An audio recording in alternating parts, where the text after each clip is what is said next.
Merci Jean-François, on est de retour dans la zone Country Rock et j'ai le plaisir d'avoir avec moi par l'entremise de la ligne téléphonique Pierre-Paul Bézile-Lacasse de Lacasse et Associés. Encore une fois, on va vous parler finances. Pierre-Paul, bonjour.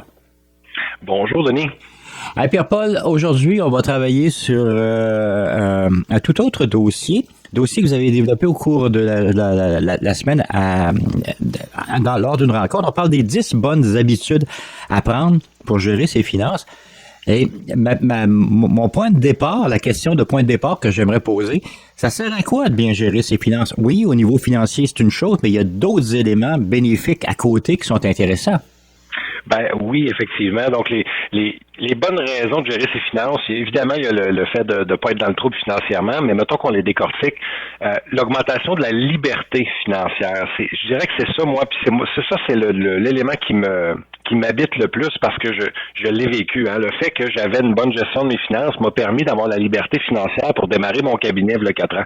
Fait que si j'avais pas eu ça quand j'ai quitté mon ancien cabinet, j'aurais été obligé de me joindre à une autre grande firme. Là. J'aurais pas eu le choix parce que ça prend du capital pour démarrer une entreprise, ça prend de l'investissement sur plusieurs années. Donc, si tu n'as pas l'autonomie financière nécessaire pour faire ça, ben tu peux pas le faire ou tu le fais à très grand risque.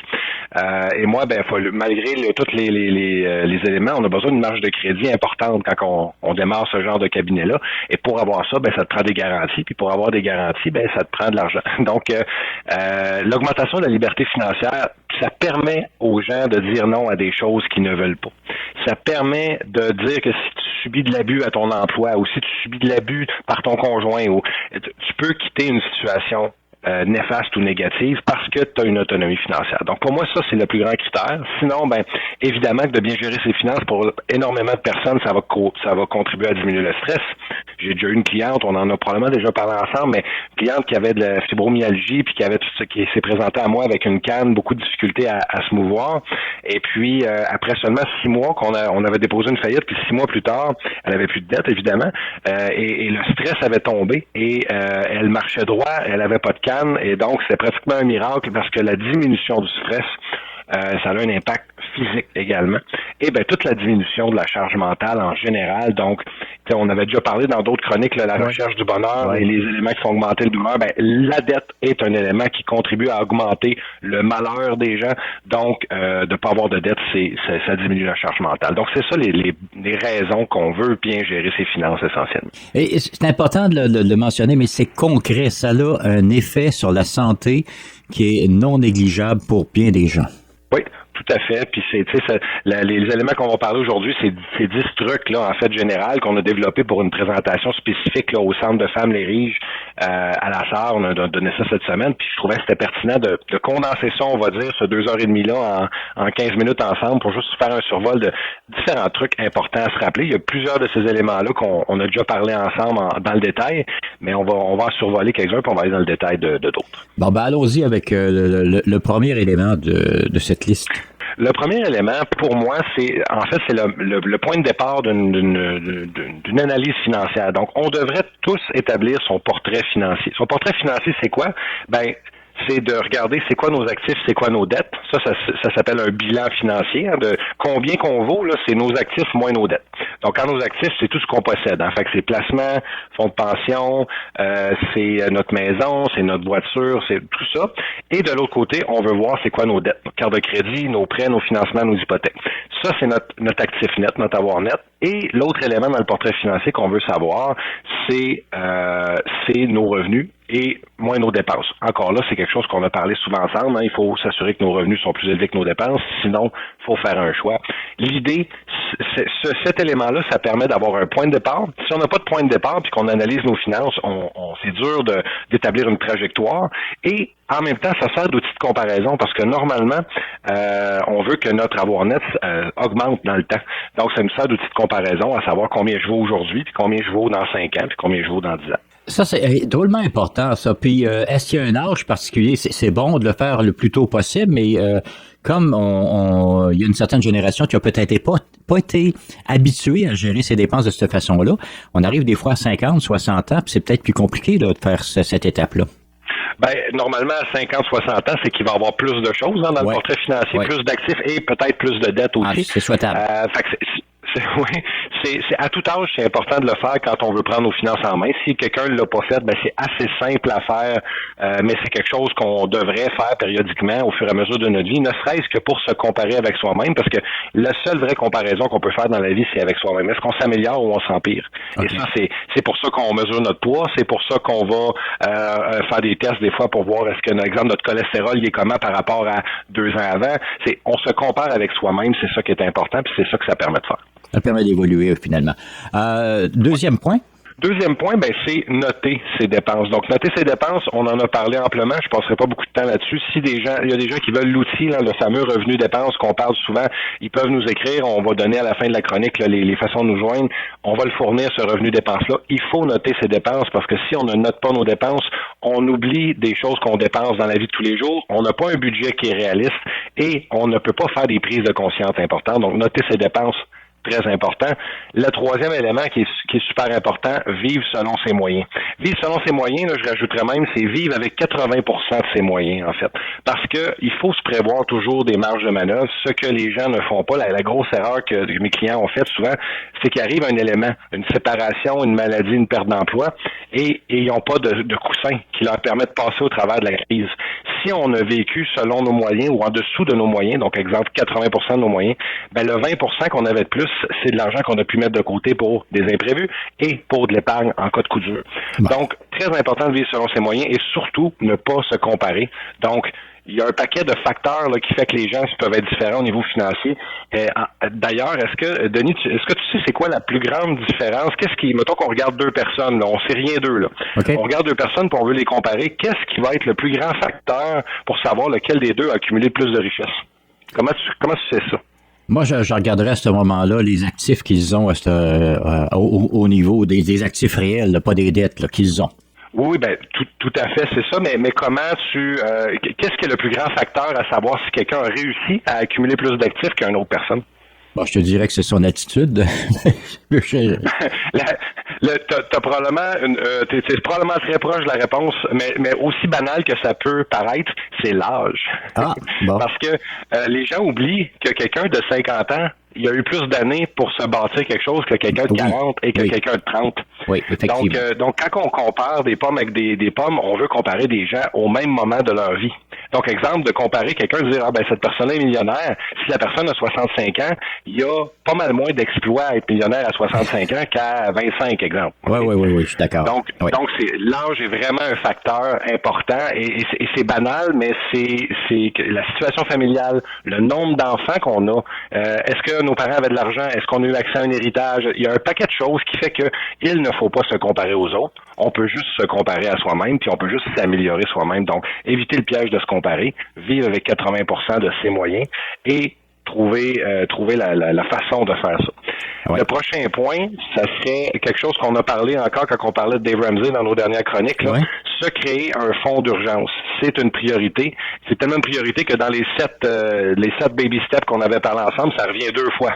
Donc, le fonds d'urgence, super important. Les gens qui n'ont pas de fonds d'urgence ont beaucoup de difficultés à passer au travers des crises, peu importe c'est quoi. Et des crises, il y en a plus qu'une dans une vie. Dans le fond, là, le prochain point, c'est se choisir d'abord, OK? Donc, se payer en premier. Quand on parle d'épargner de l'argent, là, de vivre avec le 80%, là, c'est qu'avant de commencer à, exemple, aller au restaurant, avant de commencer à aller faire un achat d'un loisir, d'un jouet, d'une activité, peu importe, il faut se payer soi-même. Ça veut dire choisir de mettre le fameux 20% de côté, là, que ce soit pour de l'épargne, de l'imprévu, le mettre de côté en premier. On peut se faire des transferts bancaires préautorisés dans un compte d'épargne. On peut avoir toutes sortes de mécaniques pour faire ça.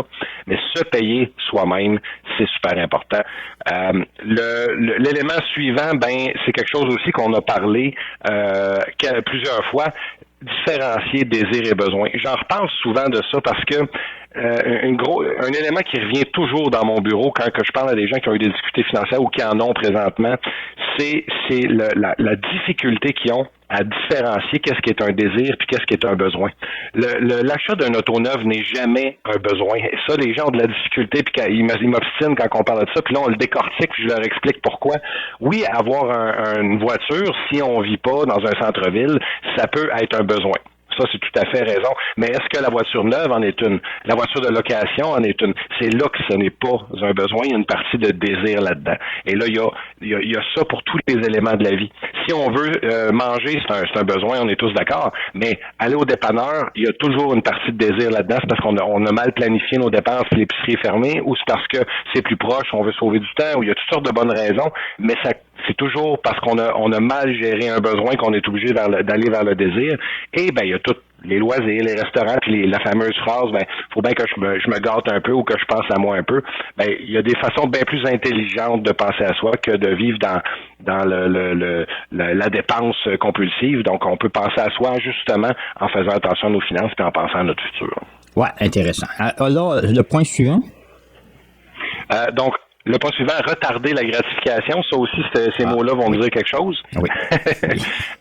On parle du test de la guimauve qu'on fait aux enfants, de dire, ben regardez, là, je te mets une guimauve maintenant, je reviens dans un certain temps. Si tu ne l'as pas mangé, je t'en donne 2. Ben ça, cette capacité-là à retarder la gratification, les études démontrent que pour les gens qui veulent du succès dans toutes les sphères de leur vie, pas juste dans la sphère financière, c'est très important. Pour les amis, pour l'argent, pour avoir une carrière satisfaisante, pour l'entretien de nos relations, les gens qui sont capables de ne pas se satisfaire maintenant, mais de bâtir des choses à long terme, vont être gagnants dans à peu près toutes les sphères de leur vie. Le 8e point, ça serait de bâtir son crédit, donc bâtir son crédit de la bonne façon puis pour les bonnes raisons. La seule raison que je trouve absolument nécessaire de bâtir son crédit, c'est pour l'achat d'une maison. C'est sûr que si on n'a pas de crédit, on a jamais eu de carte de crédit, puis on va essayer d'avoir un financement pour une maison, ça ne fonctionnera pas. Donc c'est important de bâtir son crédit. Ouais. Oui. Pour avoir une auto, ben il y a toutes sortes d'arguments on n'a pas besoin de crédit, on a juste à avoir acheté une auto usagée, puis après ça on met de l'argent de côté, puis on rachètera une auto un petit peu plus élevée quand on aura l'argent. Ça serait idéalement la façon de fonctionner.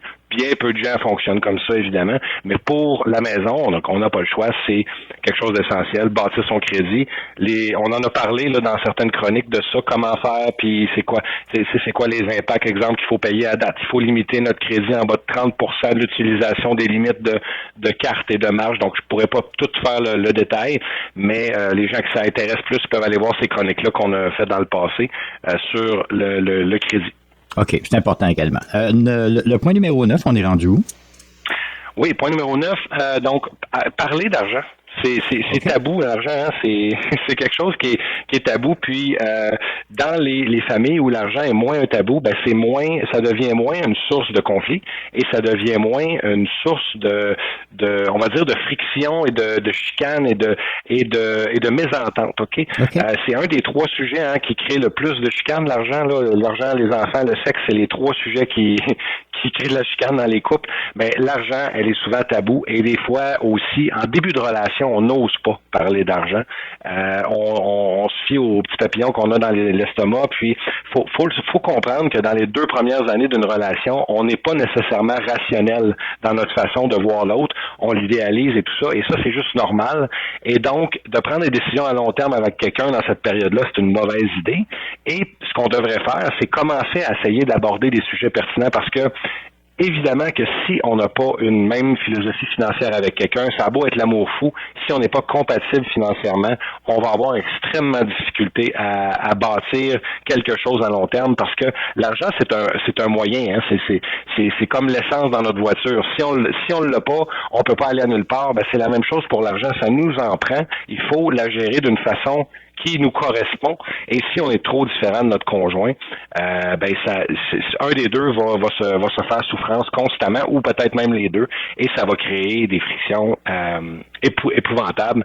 Et le fait d'en parler, ça dédramatise aussi. De parler quelque chose, ça enlève un petit peu l'emprise que ça peut avoir sur nous. Donc, pour des gens pour qui l'argent, c'est très important parce qu'ils ont vécu des choses dans leur passé ou ça leur a été transmis par leurs parents, d'en parler, ça peut diminuer l'impact de posséder l'argent puis d'arrêter de voir ça comme une fin, mais plutôt le voir comme un moyen, comme un outil pour se rendre à quelque part. OK. Rapidement, le 10e point, parce qu'on arrive vraiment là dans les dernières secondes de l'entrevue.